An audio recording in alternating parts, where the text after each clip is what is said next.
Hello students. तो आज हम पढ़ेंगे सॉल्युबिलिटी के बारे में। ठीक है।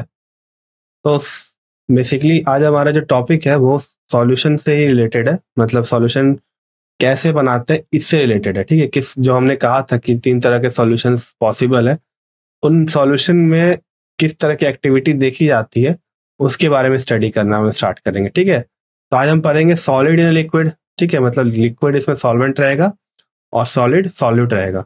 फिर हम पढ़ेंगे गैस इन लिक्विड। लिक्विड क्या रहेगा, दोबारा सॉल्वेंट रहेगा और गैस अपना सॉल्यूट रहेगा।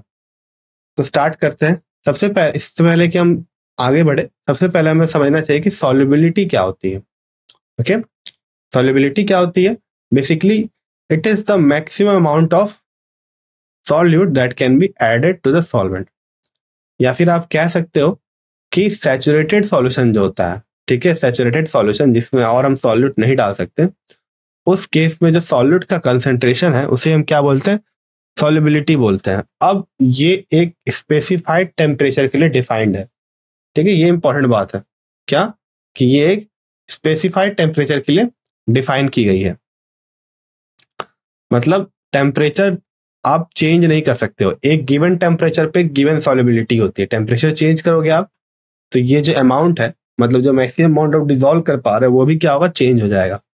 ठीक है, इसी कारण से हम क्या कहते हैं, it is specified at a given it is defined for a given temperature. अब पहले हम मूव करते हैं सॉलिड इन अ लिक्विड में। तो हमें पता है कि polar like dissolves in like, ये मतलब ये चीज हमें पता है पहले से कि पोलर जो चीज है वो पोलर वाले में डिजॉल्व होगी और नन पोलर जो चीज है वो नन पोलर में डिजॉल्व होगी। तो सोडियम क्लोराइड और शुगर जो है वो इजीली डिजॉल्व हो जाती है वाटर में। फॉर एग्जांपल ये दोनों क्या होती है, इजीली डिजॉल्व हो जाती है। जबकि जो नन पोलर है जैसे कि नेप्थलीन और एंथ्रासीन, ये दोनों क्या है, नन पोलर है। अगर आप इनके स्ट्रक्चर को देखोगे तो वो same dipole movement, sorry zero dipole movement देंगे, जिसके कारण से ये क्या होता है, नन पोलर होते हैं और ये लिक्विड में डिजॉल्व नहीं होते। पर लिक्विड वाटर में डिजॉल्व नहीं होते, पर ये बेंजीन में डिजॉल्व आराम से हो जाते हैं। ठीक है, बेंजीन क्या है, नन पोलर सॉल्वेंट है, इसीलिए उसमें क्या होते हैं, डिजॉल्व हो जाते हैं। सोडियम क्लोराइड और शुगर बेंजीन में डिजॉल्व नहीं होते। अब ये चीज कब होती है, मतलब ये चीज ऐसी क्यों हो रही है? क्योंकि सारी चीजें डिपेंड करती है इंटरेक्शन पे। अब जब हम पोलर और पोलर मिलाते हैं तो इंटरेक्शन बेटर सेटअप हो पाता है सॉल्यूट और सॉल्वेंट पार्टिकल के बीच में, है ना। इसीलिए क्या होता है कि हमें सॉल्युबिलिटी अच्छी देखने को मिलती है। पर जब हम क्या करते हैं, नन पोलर और पोलर मिलाते हैं तो सॉल्युबिलिटी क्या होता है, डिफाइन नहीं होती है और वो हमें बहुत कम ही मिलती है। ठीक है, बहुत कम अमाउंट में हमें सॉल्युबल देखने को मिलेगा। ऐसे कुछ एग्जांपल्स भी है जो कि बहुत पार्शियली डिसॉल्व होते हैं, जैसे कि अपना सॉल्ट है, जो AgCl जो सॉल्ट है, फिर AgBr जो सॉल्ट है, वो बहुत ही कम अमाउंट या फिर नेग्लिजिबल अमाउंट में डिसॉल्व होता है। क्लियर है ये? ओके। अब इस डिसॉल्व होने के प्रोसेस को हम डीसॉल्यूशन बोलते हैं। ठीक है, जब हम किसी चीज को डिसॉल्व करते हैं तो जैसे कि हम अगर सॉलिड सॉलिड को डिसॉल्व करेंगे सॉल्वेंट में, तो इस प्रोसेस को हम क्या बोलेंगे, डीसॉल्यूशन बोलेंगे। और इस प्रोसेस के दौरान क्या होता है, जो कंसंट्रेशन होता है किसका, सॉल्यूट का, वो सॉल्वेंट के अंदर बढ़ जाता है। और जब हम इस सॉल्यूट को दोबारा से निकाल लेंगे सॉल्यूशन में से, सपोज आपने नमक डिसॉल्व कर दिया वाटर में, है ना, क्या किया आपने, नमक वाटर में डिसॉल्व कर दिया। अब फर्दर आप उसे अगर धूप में छोड़ दोगे तो कुछ देर के बाद क्या होगा, वो जो वाटर था वो उड़ जाएगा और हमें वापस से अपना नमक मिल जाएगा। तो यहाँ पे क्या हो गया, नमक क्रिस्टलाइज हो गया, है ना। तो घुलने को हम डिसॉल्यूशन कहते हैं और वापस उसको पिकिंग या फिर बाहर निकालने को हम क्रिस्टलाइजेशन कहते हैं। ओके, क्लियर है ये? और ये कैसे होता है कि जब सॉलिड पार्टिकल जो सॉल्यूशन में प्रेजेंट है, वो सॉलिड पार्टिकल क्या करते हैं, टकराते हैं एक दूसरे से और सेपरेट आउट हो जाते हैं। क्लियर है ये चीज? Okay, now next. अब ये चीज क्या होती है, डिसॉल्यूशन स्टेज इज रीच्ड, जैसे हमने सॉल्युबिलिटी पढ़ी वही चीज गिवन है कि stage is reached when this two processes, मतलब डिसॉल्यूशन और क्रिस्टलाइजेशन, ये क्या होती है, इनका रेट सेम हो जाता है, मतलब जिस तेजी से चीजें डिजॉल्व हो रही है उसी तेजी से क्या हो रहा है, क्रिस्टलाइज होकर बाहर भी निकल रहे हैं। ठीक है, तो जब ये दोनों रेट सेम हो जाए तब हम क्या बोलते हैं कि डायनेमिक इक्विलिब्रियम रीच हो गया। क्योंकि अब क्या होगा कि जो सॉल्यूट आप ऐड करोगे वो सॉल्वेंट में डिजॉल्व तो होगा, पर वो डिजॉल्व होने के कारण जो पहले जो सॉलिड प्रेजेंट है वो क्या होंगे, वो बाहर हो जाएंगे। ठीक है, तो क्या हो रहा है इसमें, number of solid particle going into the solution, मतलब जो सॉलिड पार्टिकल आप डिजॉल्व कर रहे हो, जो सॉल्यूशन में जा रहा है, वो किसके बराबर होगा, number of solid particle that is coming out of the solution, है ना। और इस स्टेट को हम क्या कहते हैं, डायनेमिक इक्विलिब्रियम कहते हैं। ओके, इसे हम क्या कहते हैं, डायनेमिक इक्विलिब्रियम कहते हैं। So this is the representation of that solute, solvent and solution. So all these three are in the state of dynamic equilibrium, है ना। चलो, अब जिस सॉल्यूशन में हम सॉल्यूट ऐड और नहीं कर सकते उसे हम क्या बोलते हैं, सैचुरेटेड सॉल्यूशन बोलते हैं, है ना। पर टेम्परेचर और प्रेशर कांस्टेंट होना चाहिए, ऐसा नहीं कि आप टेम्परेचर को बढ़ा घटा रहे हो और फिर उस केस में सैचुरेटेड या अनसैचुरेटेड डिसाइड कर रहे हो। तो जब कोई आपके पास सैचुरेटेड सॉल्यूशन हो तो आप तब उसे सैचुरेटेड कहोगे जब आपका टेम्परेचर और प्रेशर फिक्स हो। सिमिलरली अगर अगर डिसॉल्व किया सॉल्यूट फर्दर और डिसॉल्व हो गया, ठीक है, तो ऐसे सॉल्यूशन को हम क्या कहेंगे, अनसैचुरेटेड सॉल्यूशन। जिसमें क्या है, अनसैचुरेटेड सॉल्यूशन मतलब इसमें और डिसॉल्व हो सकता है। तो solution which is in dynamic equilibrium with dissolve solute is the saturated solution and contains the maximum amount of solute dissolved in given amount of solvent। वही चीज मेंशन्ड है solubility के बारे में। ओके, कि solubility किसे कहते हैं, it is the concentration of the solute when the solution becomes saturated, है ना। जब सॉल्यूशन क्या हो जाता है, सैचुरेटेड हो जाता है, तो उस टाइम में जो भी सॉल्यूट का कंसंट्रेशन है उसे हम क्या बोलते हैं, उसे हम solubility बोलते हैं। अब हम इफेक्ट ऑफ टेम्परेचर देखते हैं क्या होता है। तो हमें पता है कि जैसे जैसे हम टेम्परेचर बढ़ाएंगे वैसे वैसे सॉल्युबिलिटी बढ़ेगी। आप इस चीज को एक्सपेरिमेंटली वेरीफाई भी कर सकते हो। आप देखना, जब आप वाटर में सॉल्ट डिसॉल्व करो, ठीक है, एक टाइम के बाद क्या होगा, डिसॉल्यूशन बंद हो जाएगा और फर्दर डिसॉल्यूशन हमें देखने को नहीं मिलेगा। तो हम क्या करेंगे, उसे फर्दर हीट कर देंगे। ठीक है, हीट करने से क्या होगा कि और भी जो शुगर है वो डिसॉल्व होना शुरू हो जाएगा। क्लियर है। तो ये जो इक्विलिब्रियम है यहाँ पे, ये क्या होता है, डिस्टर्ब हो जाता है टेम्परेचर से, क्योंकि इक्विलिब्रियम कांस्टेंट टोटली डिपेंडेंट है टेम्परेचर पे। तो अगर हम टेम्परेचर को चेंज करेंगे तो इस इक्विलिब्रियम को भी डिस्टर्ब कर देते हैं, है ना। तो इससे हमें क्या पता चल रहा है, ये जो डी सॉल्यूशन है वो एक इंडोथर्मिक प्रोसेस है, क्योंकि हीट प्रोवाइड करने से आगे प्रोसीड कर रहा है। ओके, क्लियर है ये, है ना। चलो, नाउ इफेक्ट ऑफ प्रेशर की बात करें तो क्योंकि हम सॉलिड जो है वो सॉलिड ले रहे हैं, तो जो टेम्परेचर का जो इफेक्ट होता है सॉल्युबिलिटी वो नेग्लिजिबल अमाउंट का होता है ना। क्या होता है वो नेग्लिजिबल अमाउंट का होता है, क्योंकि जो सॉलिड है उस पर प्रेशर का कोई खास असर नहीं होता, है ना। और यही चीज लिक्विड के साथ भी देखी जाती है, क्योंकि ये हाईली इनकम्प्रेसिबल रहते हैं एज कंपेयर टू गैसेस। अब अगर उनको कंप्रेस करोगे तो उनकी सॉल्युबिलिटी क्या होगी, बढ़ जाएगी। ये चीज हम देखेंगे जब हम solubility of gas in liquid को स्टडी करेंगे। ओके, अब हम मूव करते हैं solubility of gas in liquid पे। तो जैसा अभी मैंने डिस्कस किया था कि जैसे ही हम प्रेशर बढ़ाते हैं तो क्या होता है कि जो पार्टिकल्स होते हैं गैसेस के वो फार अपार्ट होते हैं इनिशियली। प्रेशर बढ़ाने से वो पार्टिकल्स आमने सामने आ जाते हैं एक दूसरे के और इंटरेक्शन सेटअप करने लगते हैं। ठीक है, और अगर आप फर्दर प्रेशर अप्लाई करोगे तो वो जो गैस है वो किस में कन्वर्ट हो जाता है, लिक्विड में, है ना। ये लिक्विफिकेशन होता है गैस का। तो इसी कारण से आप सिमिलरली इसी तरीके से आप क्या कर सकते हो, इसे जो सॉल्यूशन है उसमें भी क्या कर सकते हो, उसमें सॉल्युबिलिटी बढ़ा सकते हो। इसका एग्जांपल क्या है, सबसे आसान सा, कि अगर आपने देखा होगा तो आपका सोडा कैन होता है, उसमें क्या होता है, आप हाई प्रेशर अप्लाई करवा करके इंडस्ट्रीज वगैरह में उस सॉलिड पार्टिकल की सॉल्युबिलिटी क्या करते हैं, बढ़ा देते हैं, है ना। सॉलिड पार्टिकल के सॉल्युबिलिटी को बढ़ा देते हैं, राइट।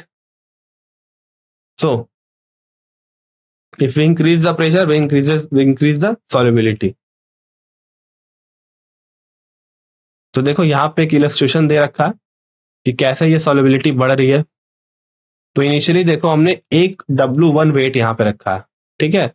नीचे जो फेज है जो ग्रे कलर से रिप्रेजेंट किया गया है वो है वाटर फेज, और ऊपर का जो फेज है वो क्या है, गैसियस फेज है। अब हमने क्या किया, इस वेट को 3 टाइम बढ़ा दिया, ठीक है। सिमिलरली 3 ब्लॉक्स हमने और रख दिए, तो अब ये पिस्टन है वो मूव करेगा नीचे की ओर, मतलब प्रेशर बढ़ेगा, है ना।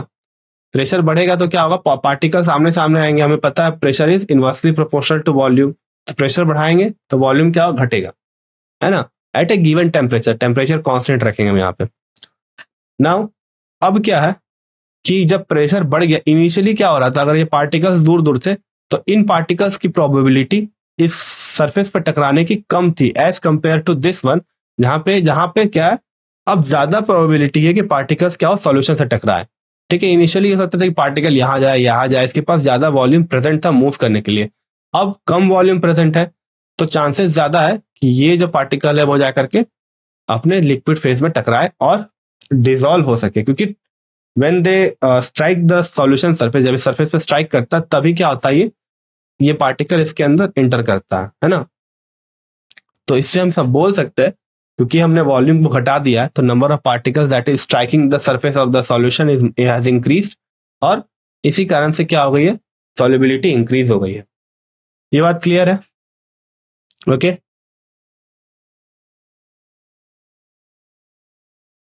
Now the solubility of the gas increase करती है प्रेशर इंक्रीज करने से, पर अगर हम बात करें टेम्परेचर की, तो अगर हम टेम्परेचर को इंक्रीज करेंगे तो सॉल्युबिलिटी बढ़ जाएगी, सॉरी घट जाएगी, क्योंकि टेम्परेचर बढ़ाने से क्या होगा कि मॉलिक्यूल्स की काइनेटिक एनर्जी या फिर पार्टिकल्स की काइनेटिक एनर्जी बढ़ जाएगी, और सॉल्यूशन फेज में जाने के लिए उसकी काइनेटिक एनर्जी कम होनी चाहिए, क्योंकि गैस फेज में काइनेटिक एनर्जी मैक्सिमम होती है ना।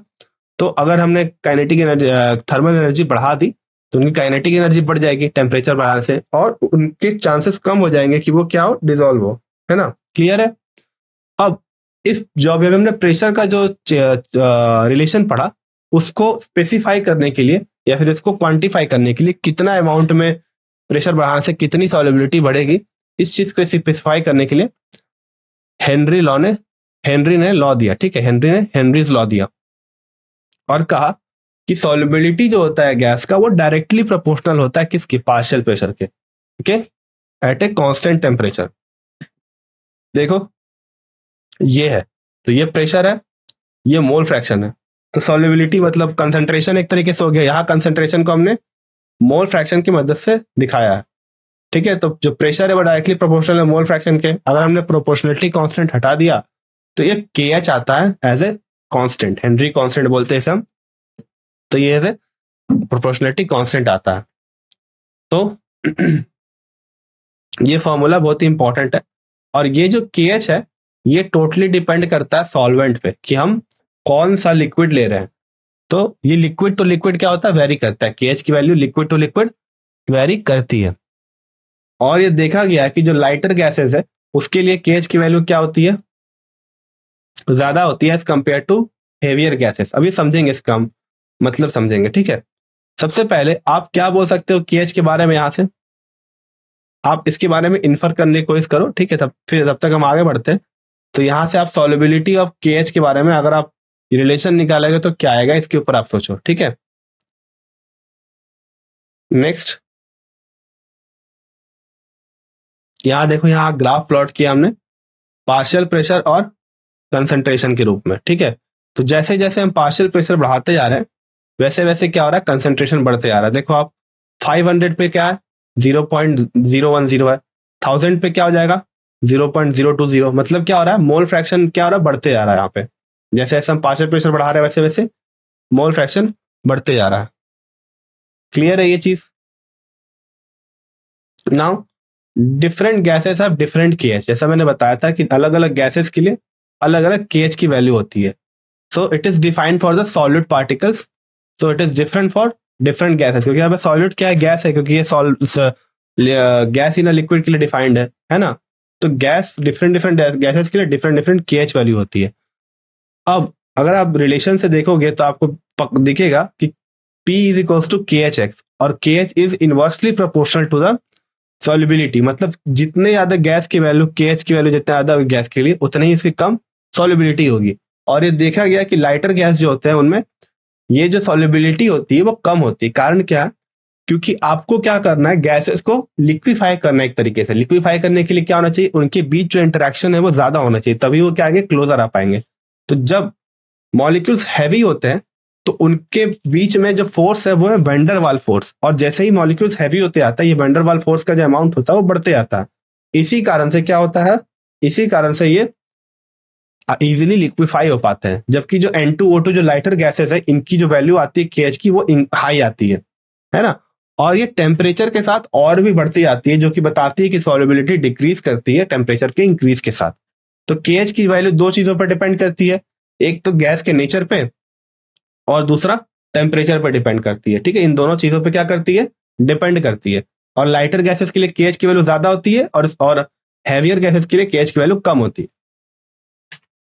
तो देखो यहाँ पे एक टेबल गिवन है, यहाँ आप क्लियरली देख सकते हो कि हीलियम के लिए 293 है, ओके, फिर H2 के लिए 293 है, O2 के लिए 303 है, तो इनके लिए बहुत ज्यादा है ना। और जब आप मूव कर रहे हो बड़े गैसेस की ओर, लाइक CO2 की तरफ, तो देखो इनकी वैल्यू क्या घट जा रही है, 298। तो जैसे ही आप क्या कर रहे हो, sorry this is KH, sorry for the confusion, ये टेम्परेचर गिवन है, ओके। तो यहाँ पे देखो आप 293 केल्विन पर देखते हैं अपन, तो हीलियम जो सबसे लाइटर गैस है उसकी KH की वैल्यू बहुत ज्यादा है। फिर H2 जैसे हमने मास बढ़ा दिया, KH की वैल्यू घट गई, तो ये घटते आ रही है। और KH का जो यूनिट होता है वो क्या होता है, ओके, KH का यूनिट क्या होगा, बार होता है। ठीक है, प्रेशर जो प्रेशर का जो यूनिट होता है वही होता है। ठीक है, ओके। तो अब टेम्परेचर बढ़ाने से क्या हो रहा है वो भी इफेक्ट देख सकते हो आप। N2 293 पे इसकी वैल्यू आती है KH की 76, और जैसे ही हमने टेम्परेचर 293 303 किया, वही N2 के लिए जो KH की वैल्यू वो 88.84 आ रही है।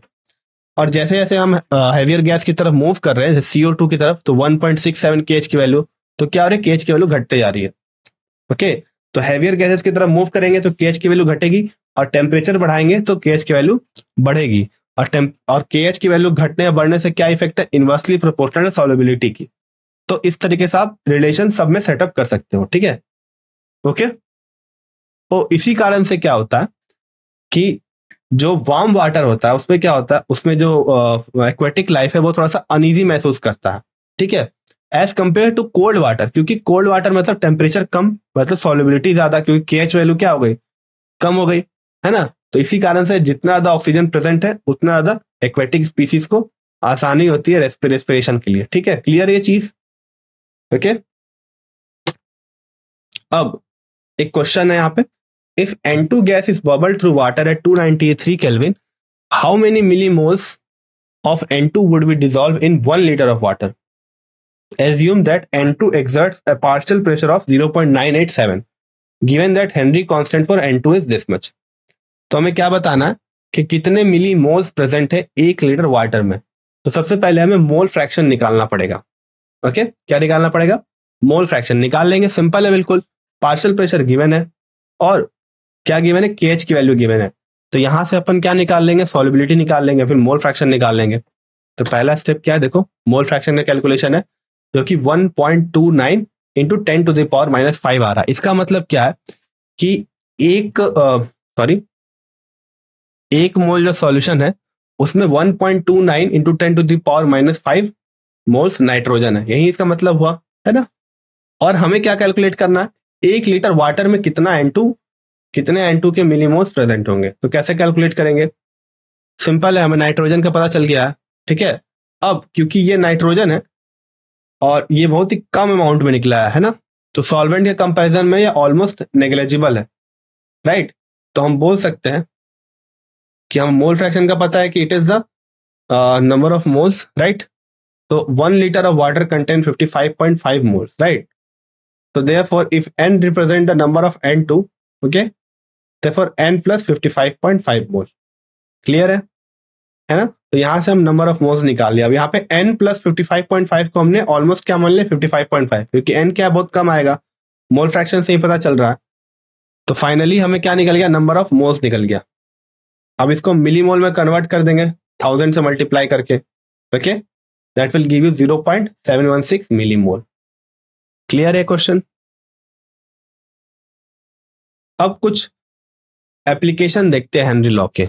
ठीक है। तो जैसा कि हमने डिस्कस किया था कि जैसे ही हम क्या बढ़ाते हैं, प्रेशर बढ़ाते हैं, सॉल्युबिलिटी बढ़ती है। तो क्या क्या इसका यूज है? सॉफ्ट ड्रिंक में यूज होता है ताकि हम कार्बन डाइऑक्साइड को ज्यादा से ज्यादा डिजोल्व कर पाए।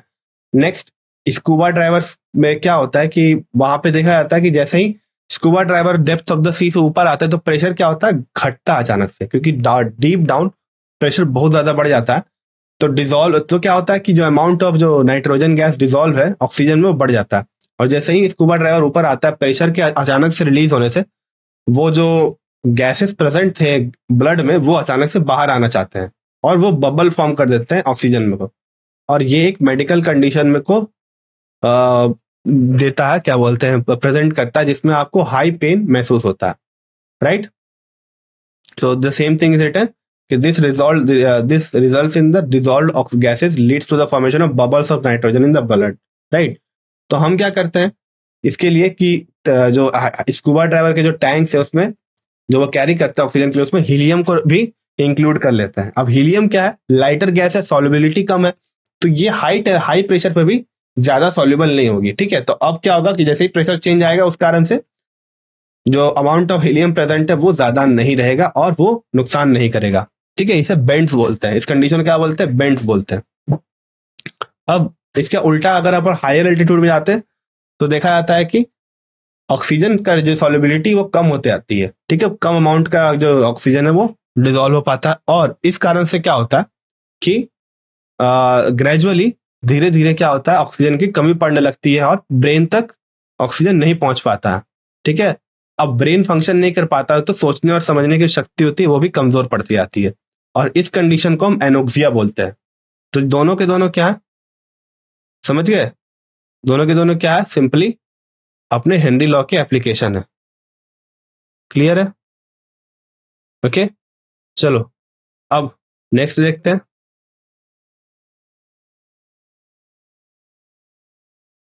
इफेक्ट ऑफ टेम्परेचर, ये हमने डिस्कस कर रखा है कि जैसे जैसे टेम्परेचर क्या होगा, जैसे जैसे हम टेम्परेचर बढ़ाएंगे वैसे वैसे क्या होगा, डिसोल्यूशन जो प्रोसेस है वो स्पीड हो जाता है अगर हमने सॉलिड को लिक्विड में डिजोल्व किया, और अगर गैस को डिजोल्व किया लिक्विड में तो क्या होता है, ये डिसोल्यूशन कम हो जाता है, मतलब सॉल्युबिलिटी घट जाती है, ठीक है। ये चीजें यहाँ सम अप की हुई है। अब यहाँ एक और क्वेश्चन है, तो H2S a toxic gas with rotten egg like smell is used for the qualitative analysis if the solubility of H2S in water at STP is 0.195, calculate Henry law constant। Simple question है बिल्कुल, solubility given है 0.195 m, है ना, okay. Solubility given है और pressure हमें STP पे निकालना है, तो मतलब स्टैंडर्ड टेम्परेचर प्रेशर, मतलब प्रेशर हम 1 atm ले लेंगे और हमें हेनरी लॉ कैलकुलेट करना है, ठीक है। तो सबसे पहले हम क्या करेंगे, यहाँ से हमें पता है ये चीज कि 100 ग्राम में, सॉरी 1000 ग्राम प्रेजेंट है 18 ग्राम में, ओके। तो दिस इज द मोल्स, पहले हमने मोल कैलकुलेट कर लिया, राइट। कैसे क्यों हम मोल कैलकुलेट कर रहे हैं, क्योंकि यहाँ पे मोलैलिटी गिवन है और हमें चाहिए मोल फ्रैक्शन। तो मोलैलिटी का मतलब क्या हुआ कि 0.195 मोल्स प्रेजेंट है 1 kg वाटर में, राइट। ये चीज क्लियर है, ओके।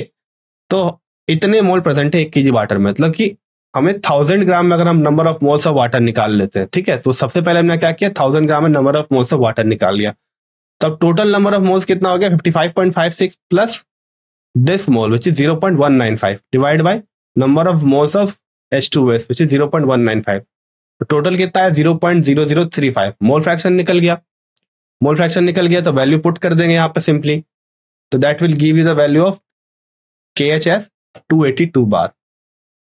अब यहाँ पे एक इंपॉर्टेंट चीज कि यूनिट प्रेशर का और KH का सेम होता है, क्योंकि मोल फ्रैक्शन तो डायमेंशन लेस है ना, moles bye moles unit cancel हो जा रहा है, ओके। नेक्स्ट देखो, Henry law constant for CO2 in water is this much, calculate the quantity of CO2 in 500 ml of water when packed under 2.5 atm pressure।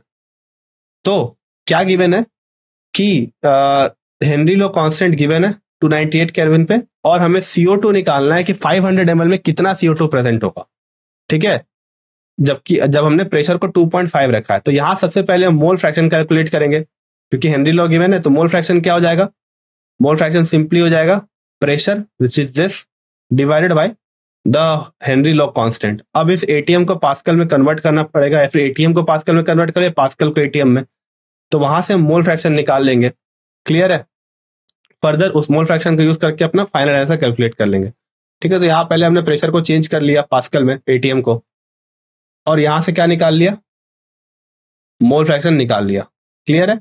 अब दोबारा से यही वाला अपने अप्रोक्सीमेशन यूज कर रहे हैं अपन कि number of moles of CO2 बहुत कम है, तो इसीलिए हमने क्या मान लिया, नेग्लिजिबल मान लिया। फर्दर हमने इसको यूज करके 500 ml, हमें पता है कि 500 ml इसका होना चाहिए, ओके, और हमें मोल फ्रैक्शन भी पता है, तो हमें क्या निकल जाए, 500 ml से हम क्या निकाल लेंगे, वाटर पता है, तो हमें यहाँ से वॉल्यूम निकाल लेंगे, सॉरी मास निकाल लेंगे। डेंसिटी तो 1 होती है, तो वॉल्यूम यहाँ से निकल जाएगा, सॉरी मास यहाँ से निकल जाएगा। मास निकलने के बाद हम उसका नंबर ऑफ मोल्स कैलकुलेट कर लेंगे। ठीक है, और इस जगह पे दोनों को पुट करके और number of moles of CO2 निकाल लेंगे। क्लियर है ना? ओके, तो यहाँ चीज वही चीज मेंशन है, क्योंकि डेंसिटी 1 है, तो जितना वॉल्यूम है उतना ही क्या होगा, मास होगा। फाइनली नंबर ऑफ मोल्स निकाल लिया, इस यहाँ पे पुट कर दिया हमने, number of moles of CO2 calculate कर लिया। एंड एक बार number of moles of CO2 निकल गया, आप उसके मोलर मास से उसको मल्टीप्लाई कर दो, that will give you the mass of the CO2। Clear है ये? So with this we have completed the solubility of gases in liquid and solid in liquid. Okay, thank you for today's lecture.